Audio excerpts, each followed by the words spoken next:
నమస్కారం. ఏదైతే ఇటీవల కేంద్రంలో నిర్మలా సీతారామన్ గారు బడ్జెట్ ప్రవేశపెట్టినప్పుడు ఏపీకి అద్భుతమైనటువంటి కేటాయింపులు చేస్తే మరి ప్రతిపక్షాలు పనేమీ లేక ఊరికే మాట్లాడాలి కాబట్టి ఏపీకి ఏమి రాలేదు, నిధులేమి కేటాయించలేదు, పవన్ కళ్యాణ్ గారు కానీ చంద్రబాబు నాయుడు గారు కానీ ఏం మాట్లాడట్లేదు అని చెప్పేసి ఏదైతే అవాకులు చవాకులు పేల్తా ఉన్నారో ఒకసారి బడ్జెట్ ప్రతులు తెప్పించుకుని చూడాలని చెప్పేసి ఈ సందర్భంగా కోరుతా ఉన్నాం. ఎందుకంటే గతంలో 2019-24 మధ్యన మరి నాకు అత్యధిక ఎంపీలు ఇవ్వండి, మెడలు ఉంచుతా, ప్రత్యేక హోదా తెస్తా, నిధులు వరదలు పారిస్తా, ఇండస్ట్రీలు తెస్తా అని చెప్పినటువంటి మాజీ ముఖ్యమంత్రి పులివెందుల శాసనసభ్యులు జగన్మోహన్ రెడ్డి గారు ఈ రాష్ట్రానికి అతని కేసులు మాఫీ కోసం ఢిల్లీకి వెళ్లి మెడలు ఉంచి కాళ్ళ ఏళ్ళ పడ్డం తప్ప ₹1 తీసుకొచ్చినటువంటి దాఖలాలు లేవు.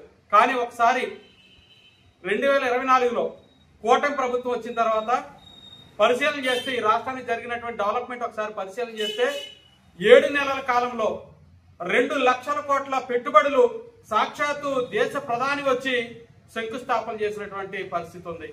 దాంతో పాటుగా ఏదైతే స్టీల్ ప్లాంట్ విశాఖ ఉక్కు ఆంధ్రుల హక్కు అనే నినాదంతో నాడు స్టీల్ ప్లాంట్ ని సాధించామో అది ప్రైవేట్ పరం అవుతున్నటువంటి నేపథ్యంలో దాన్ని ఆపి మరి ఈ రోజున స్టీల్ ప్లాంట్ కి మరి 12,000 కోట్ల రూపాయలు కేటాయింపులు జరగడం, ఈ బడ్జెట్ లోకి వచ్చేప్పటికి ఆ స్టీల్ ప్లాంట్ కూడా దాదాపు 3,295 కోట్ల రూపాయలు కేటాయింపులు జరిగినాయి.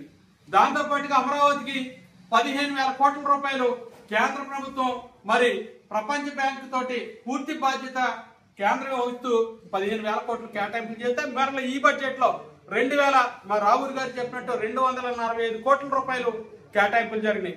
దాంతో పోలవరానికి 12,157 కోట్ల రూపాయలు కేటాయింపులు జరిగినాయి.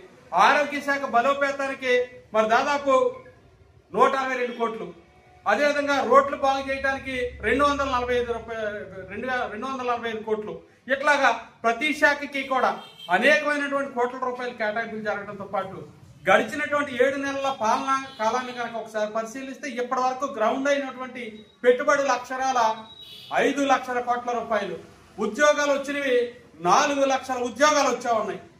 మరి గతంలో చూస్తే ఈ రోడ్లు కాదు గోతులు కాదు నూతులు అన్నట్టుగా ఉండేటువంటి రోడ్ల పరిస్థితి రోజున చక్కగా సస్యశ్యామలంగా సాపైన రోడ్లు వచ్చినటువంటి పరిస్థితి ఉంది. మరో పక్కన పెన్షన్లని 1వ తారీఖు సెలవు అయితే 31వ తారీఖునే పెంచినటువంటి పెన్షన్లు అమలు చేసేటువంటి పరిస్థితి, ఉచిత గ్యాస్ సిలిండర్లు ఇస్తున్నటువంటి పరిస్థితి. ఈ విద్యా సంవత్సరం పూర్తయ్యేలోపే మొన్ననే మా యువనేత నారా లోకేష్ గారు చెప్పారు, ఏదైతే ఈ యొక్క అమ్మఒడికి సంబంధించినటువంటి తల్లికి వందనం ప్రోగ్రాం కూడా మేము అమలు చేస్తామని. దాంతో పాటుగా ఉచిత ఆర్టీసీ బస్సు కానీ అదేవిధంగా రైతులకు సంబంధించినటువంటి అన్నదాత కార్యక్రమం కూడా విడతల వారీగా ఈ సంవత్సరం నుంచి మొదలు పెడతామని మొన్న గౌరవ ముఖ్యమంత్రి గారు తెలియజేయటం, ఇవన్నీ కూడా కళ్ళకి కనిపించట్లేదా ప్రతిపక్షాలకు అని సందర్భంగా ప్రశ్నిస్తా ఉన్నాం. దాంతో పాటు ఏదైతే మార్చి 12కి వాయిదా చేసినటువంటి ఫీజు పోర్ ఉందో ఫీజు పోర్ చేస్తామని చెప్పేసి కలెక్టరేట్ల ముందర ప్రతిపక్షంగా లేని ప్రతిపక్షం ఉన్నట్టుగా ఏదో వారు మాట్లాడుతున్నారు. వారు కూడా ఒకటే సూటిగా ప్రశ్నిస్తా ఉన్నాం, మీరు అధికారంలో ఉండగా 5 ఏళ్ల పాటు ముఖ్యమంత్రి మీకు అధికారాన్ని అవకాశం ఇస్తే ప్రజలంతా కూడా 8,000 కోట్ల రూపాయలు బకాయిలు పెట్టి మీరు గద్దె దిగితే మరి 7 నెలల కాలంలో గౌరవ విద్యాశాఖ మంత్రి లోకేష్ గారు 800 కోట్ల రూపాయలు చెల్లింపులు చేయటం కానీ, ఇంటర్మీడియట్ విద్యార్థులకు మిడ్ డే మీల్స్ ప్రారంభించడం కానీ, టెక్స్ట్ బుక్స్ మీరు ఇవ్వకపోతే టెక్స్ట్ బుక్స్ నోట్ బుక్స్ కూడా ఈ అకాడమిక్ ఇయర్కి అందించినటువంటి చరిత్ర లోకేష్ గారు తీసుకున్నారు అని ఈ విషయాన్ని తెలియజేస్తున్నా. ఎవరైతే మీరు ఫీజు బోర్ చేస్తా ఉన్నారో చేయాల్సింది కలెక్టరేట్ల ముందర కాదు, జగన్మోహన్ రెడ్డి ఇంటి ముందర ఈ సందర్భంగా తెలియజేస్తున్నా. 5 ఏళ్ళు మనకు అవకాశం ఇస్తే నువ్వు చేయలేకపోయి ఈ రోజు లోకేష్ గారు మరి పవన్ కళ్యాణ్ గారు చంద్రబాబు నాయుడు గారు నాయకత్వం చేస్తా ఉన్నారు అని మీరు అక్కడ చేయాలి ఈ యొక్క ధర్నాలు ఫీజు బోర్లని సందర్భంగా తెలియజేసుకుంటూ, ఇక ముఖ్యమైన ఇంకొక సబ్జెక్ట్ ఏదైతే గీత కార్మికులకు సంబంధించి మరి తెలంగాణ మాదిరిగా ఇవ్వాలని ఇదే జంగారెడ్డిగూడలో ఇక్కడ ఉన్నటువంటి అందరు నాయకులు కూడా ప్రతిపక్ష నేతగా ఉండగా చంద్రబాబు నాయుడు గారితో కార్యక్రమం చేసినట్టు బీసీ కార్యక్రమం.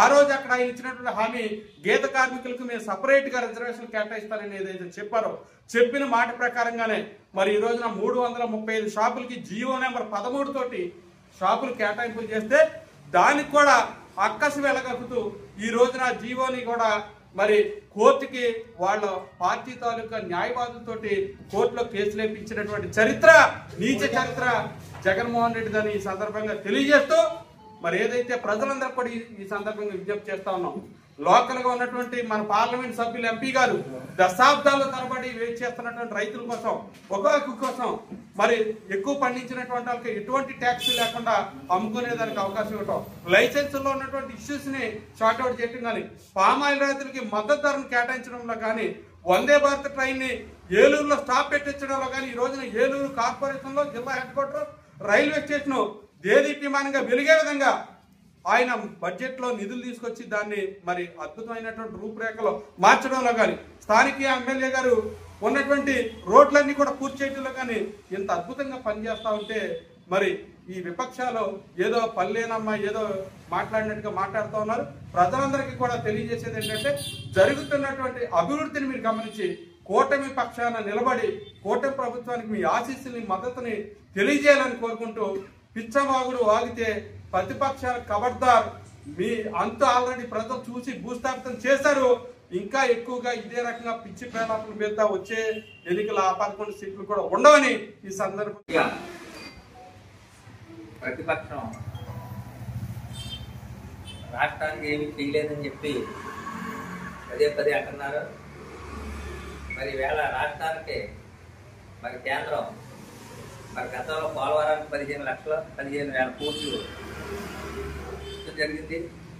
మరి అలాగే మన బడ్జెట్లో 22,450 కోట్లు, 2,245 కోట్లని మన కూడా ఇష్టం జరిగింది. మరి రాష్ట్రానికి అభివృద్ధి కోసం ఎంతో ఇదిగా మన కేంద్రం సహాయపడుతుంది. మరి దీన్ని ప్రతిపక్షాలు వాడలేక, ప్రభుత్వంలో తేలేక మరి ఈవేళ విమర్శలు చేస్తున్నారు. ఇది సరికాదు. మరి ఈవేళ ఒకటి ప్రభుత్వంలో మన నాయకుడు నారా చంద్రబాబు నాయుడు గారు, పవన్ కళ్యాణ్ గారు, మోడీ గారు మన రాష్ట్రాన్ని ఎంతో అభివృద్ధి పదంలో ప్రభుత్వం చూస్తున్నారు. మరి గతంలో కూడా రైల్వే భద్రాచలం టు కొవ్వూరు ఇస్తున్నామని చెప్పి కూడా వాగ్దానం చేసి వాళ్ళు చేయలేకపోయారు. మరి ఈవేళ దాన్ని కూడా మరి కేంద్రం మన కొన్ని వేల కోట్లని సెకండ్ చేయడం కూడా జరిగింది. మరి ఈవేళ ప్రతిపక్షాలు ఏమీ చేయలేక ఇంటికాడ కూర్చుని ఏం చేయాలో తెలియక ప్రభుత్వం మీద కొత్త జరుగుతుంది. ఇది సరికాదని చెప్పి సందర్భంగా ప్రజలందరూ కూడా గ్రహిస్తున్నారు. రాబోయే రోజుల్లో కూడా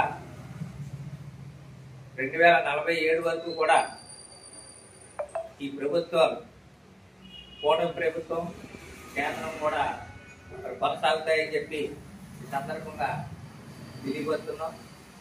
మరి ప్రతిపక్షాలు ఇంటికాడ కూర్చున్న వాళ్ళు రోజు కూర్చోకపోతే మరి వారిపై కేంద్రం ప్రభుత్వం కూడా తగిన చర్యలు తీసుకుంటుందని చెప్పి సందర్భంగా